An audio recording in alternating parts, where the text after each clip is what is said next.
Assalamualaikum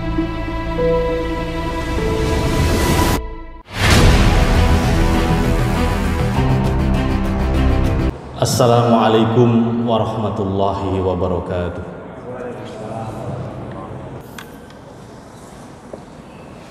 Alhamdulillah alladzi amarna bil ittihadi wal i'tisam wa hablillahil matin. Asyhadu an la ilaha illallah wahdahu la syarikalah wa asyhadu anna Muhammadan abduhu wa rasuluhu la nabiyya ba'dah. Allahumma fasalli wa sallim ala hadzal nabiyil karim nabiyyina Muhammadin wa ala alihi wa ashabihi ajma'in. Wa qala Allah ta'ala fil Qur'anil Karim, a'udzu billahi samiil alim minasy syaithanir rajim. Ya ayyuhalladzina amanu taqullaha haqqa tuqatih wa la tamutunna illa wa antum muslimun. Wa qala aidan a'udzu billahi minasy syaithanir rajim. Bismillahirrahmanirrahim. Wa ma arsalnaka illa rahmatan lil alamin. Shadaqallahul azim wa shadaqa rasuluhul karim. Hadirin sidang jamaah Jumat yang dimuliakan Allah Subhanahu wa taala. Marilah dalam kesempatan yang sangat mulia ini kita bersyukur kehadirat Allah Subhanahu wa taala atas begitu banyak nikmat yang Allah berikan kepada kita semua. Karena itu dalam kesempatan yang mulia ini marilah kita bersama-sama memanjatkan syukur kehadirat Allah Subhanahu wa taala dan senantiasa berselawat kepada Rasulullah sallallahu alaihi wasallam. Tidak kurang dalam kesempatan ini marilah kita senantiasa memupuk, suburkan dan menumbuh kembangkan iman dan takwa kita kehadirat Allah Subhanahu wa taala dengan senantiasa meningkatkan pemahaman ibadah kepada Allah Subhanahu wa taala dengan ad-dinul Islam yang kita cintai ini. Hadirin yang dimuliakan Allah, dinul Islam yang hadir di tengah kehidupan kita ini memiliki dua sisi. Yang pertama yang bersifat komprehensif dan yang kedua bersifat universal. Komprehensif artinya mencakup seluruh aspek kehidupan, baik ibadah ritual maupun ibadah sosial, ekonomi, atau yang sering kita sebut dengan muamalah duniawiyah atau muamalah. Sementara universal mengandung makna bahwa syariat Islam berlaku bagi seluruh umat manusia. Karena Islam lahir bukan hanya untuk orang Islam, tetapi Islam itu untuk seluruh umat manusia dan alam raya ini. Di setiap tempat dan waktu, fi kulli makan wa fi kulli zaman. Wa ma arsalnaka illa rahmatan lil alamin. Dan tidaklah diutus Muhammad itu kecuali sebagai rahmat bagi seluruh alam.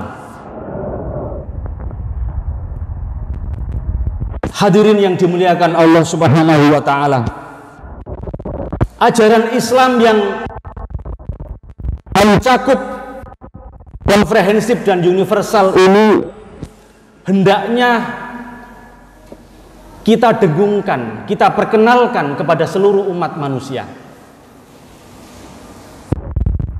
Islam yang mampu membawa kehidupan, khususnya di dalam bidang muamalah atau bidang ekonomi. Kita mengenal ada yang namanya ekonomi Islam atau ekonomi syariah yang bersumber dari ajaran tauhid, pengesaan Allah Subhanahu wa taala, Quran dan Sunnah, serta ijma' dan qiyas para ulama terdahulu, para salafus sholih. Antitesis dari materialisme dan kapitalisme yang sekarang berkembang demikian keras dan demikian luas di tengah kehidupan masyarakat kita. Maka kewajiban kita untuk menunjukkan sekaligus memberitahukan kepada khalayak bahwa kita memiliki sistem ekonomi, sistem budaya yang berlandaskan nilai-nilai Islam. Salah satu bukti universalnya Islam itu adalah bahwa Islam di dunia barat, di beberapa negara yang notabene bukan dan bahkan sedikit sekali jumlah umat Islamnya, mereka khususnya misalnya di dalam industri keuangan misalnya, mereka menggunakan sistem syariah, loss and profit sharing mereka menyebutnya. Sebagai contoh misalnya di Belanda ada ABN AMRO, salah satu bank terbesar di dunia. Kemudian Citibank, HSBC, ANZ Australia. Mereka sudah lama menggunakan sistem yang bersumber dari Islam. Bahkan di ANZ itu mereka mengenalkan First International ANZ Mudharabah. Namun justru kita terkejut dan prihatin karena di kalangan kita umat Islam nampaknya masih kurang di dalam literasi tentang sistem ekonomi syariah ini. Padahal kalau kita mengulik dan mencari tujuan utama adanya ekonomi Islam di tengah masyarakat itu, yang pertama adalah membentuk dan meningkatkan ekonomi masyarakat secara nyata. Praktek ekonomi ribawi yang memiskinkan orang, memiskinkan negara, itu harus pelan-pelan kita selesaikan, pelan-pelan kita kurangi dan kita hapuskan dengan sistem ekonomi Islam. Yang kedua, tegaknya nilai akhlak dalam aktivitas muamalah atau bisnis, baik dilakukan individu, perusahaan, bahkan negara, tanpa memandang diskriminasi, menembus batas agama, karena muamalah tidak mengenal agama apa. Semua bisa bermuamalah dengan sistem Islam yang tunduk dan patuh terhadap sistem Islam itu, hatta mereka bukan dari umat Islam.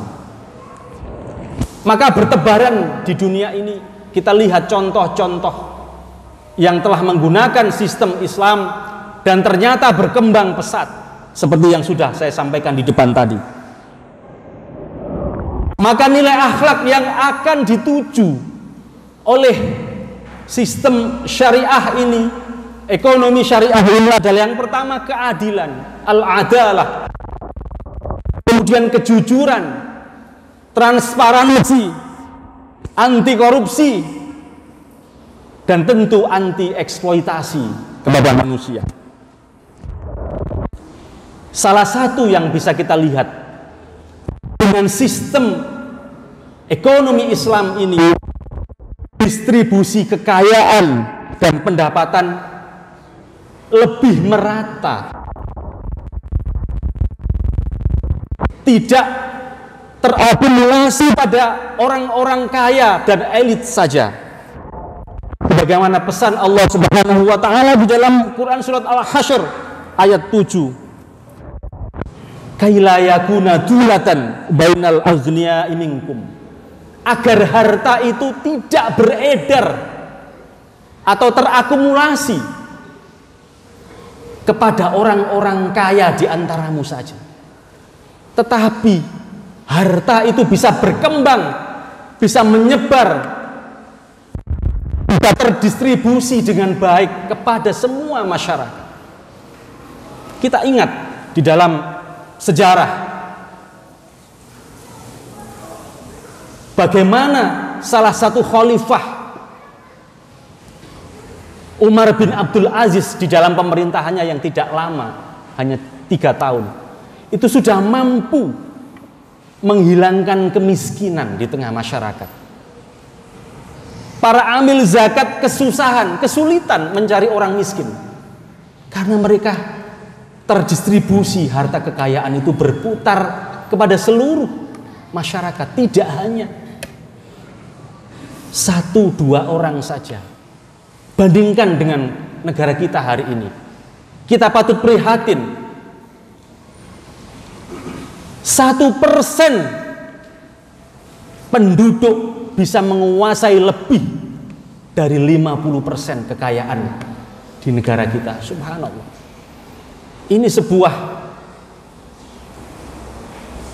paradoks yang sangat memilukan bagi kita semua. Tapi kita belum bisa berbuat apa-apa untuk itu.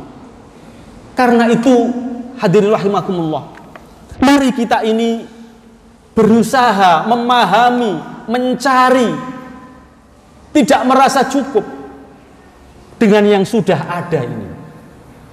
Ada yang mengatakan ekonomi Islam itu sebenarnya hanya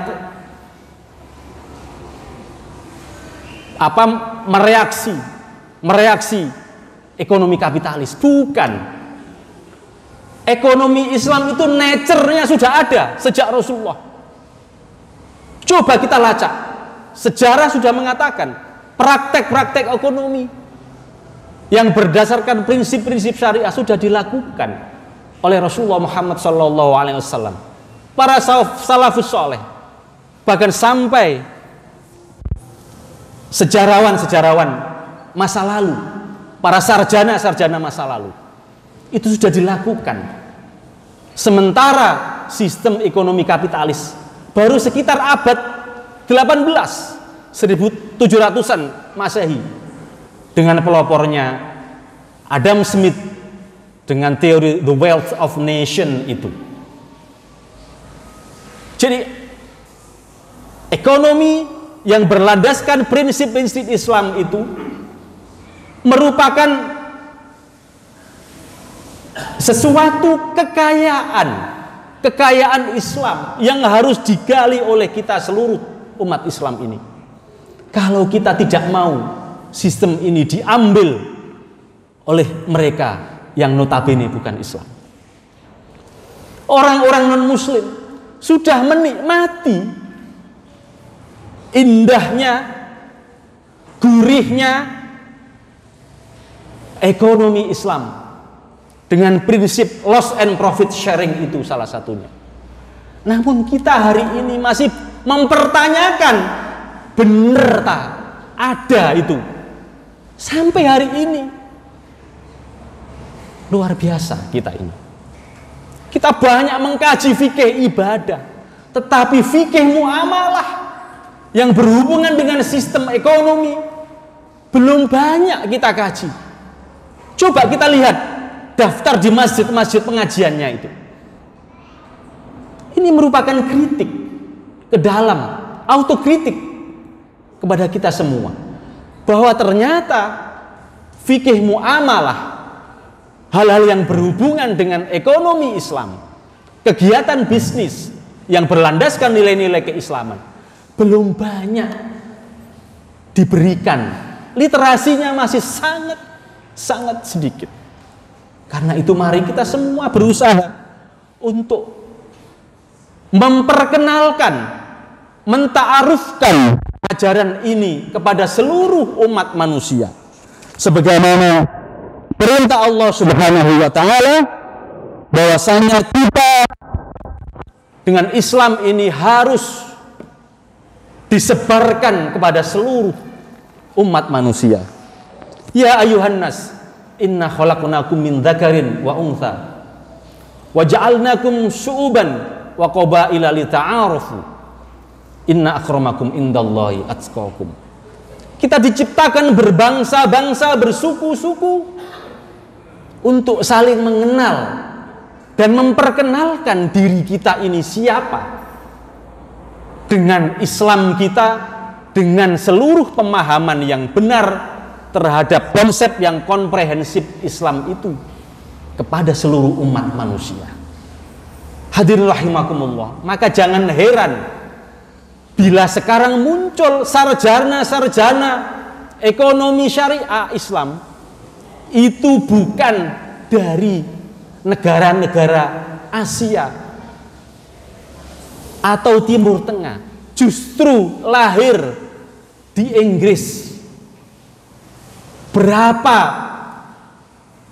sarjana Islam, doktor-doktor Islam, ekonomi Islam yang dilahirkan, misalnya di Inggris itu ada Durham University yang sangat terkenal itu. Kita bersyukur bahwa pertumbuhan umat Islam dengan seluruh konsepnya, konsep Islam yang komprehensif semakin tumbuh di kalangan masyarakat dunia. Sampai-sampai PBB mengeluarkan maklumat tentang larangan anti fobia atau fobia Islam atau anti Islam. Begitu hebatnya, ini harus kita tangkap sebagai peluang untuk mendakwakan Islam ini betul-betul lebih dikenal di tengah masyarakat dan di seluruh penjuru dunia. Barakallahu li wa lakum fil Qur'anil azim wa nafa'ani wa iyyakum minal ayati wa dzikril hakim. Aqulu qouli hadza wa astaghfiruhu innahu huwal ghafurur rahim.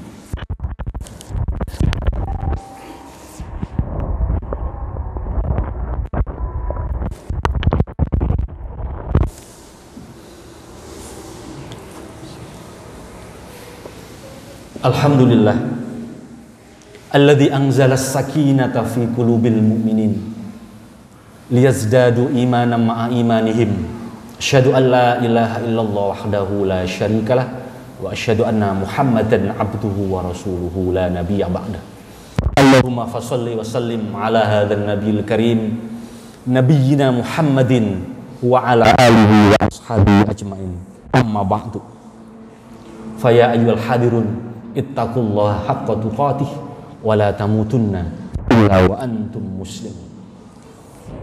Hadirin rahimakumullah, di dalam khutbah yang kedua ini izinkan saya memberi satu contoh fenomena yang sangat dilarang oleh sistem ekonomi Islam, yaitu penimbunan barang atau al-ihtikar.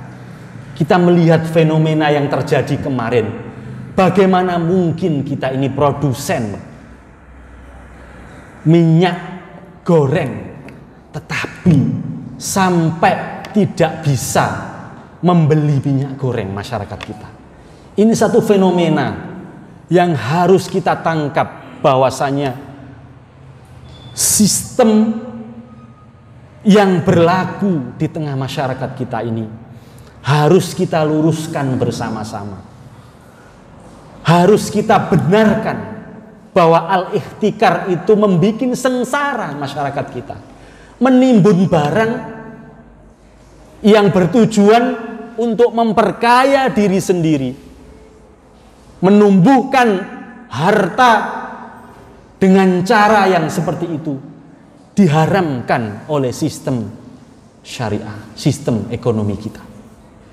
Oleh karena itu hadirin rahimakumullah, mari dalam kesempatan yang mulia ini kita terus berusaha untuk menambah wawasan kita terhadap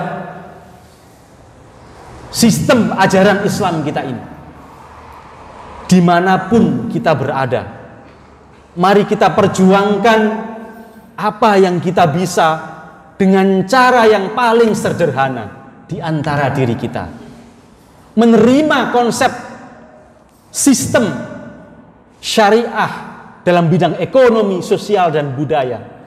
Itu salah satu yang harus dilakukan oleh kita semua. Mudah-mudahan Allah Subhanahu wa Ta'ala memberikan kekuatan kepada kita semua untuk senantiasa berbuat baik, senantiasa meningkatkan pemahaman kita kepada ad-dinul Islam. A'udzubillahi minasyaitonirrajim. Bismillahirrahmanirrahim. Innallaha wa malaikatahu yusholluna 'alan nabi. Ya ayyuhalladzina amanu shallu 'alaihi wa sallimu taslima. Allahumma ighfir lil mu'minina wal mu'minat wal muslimina wal muslimat al ahya'i minhum wal amwat. Innaka sami'un qaribun mujibud da'wat. Ya qadiyal hajat.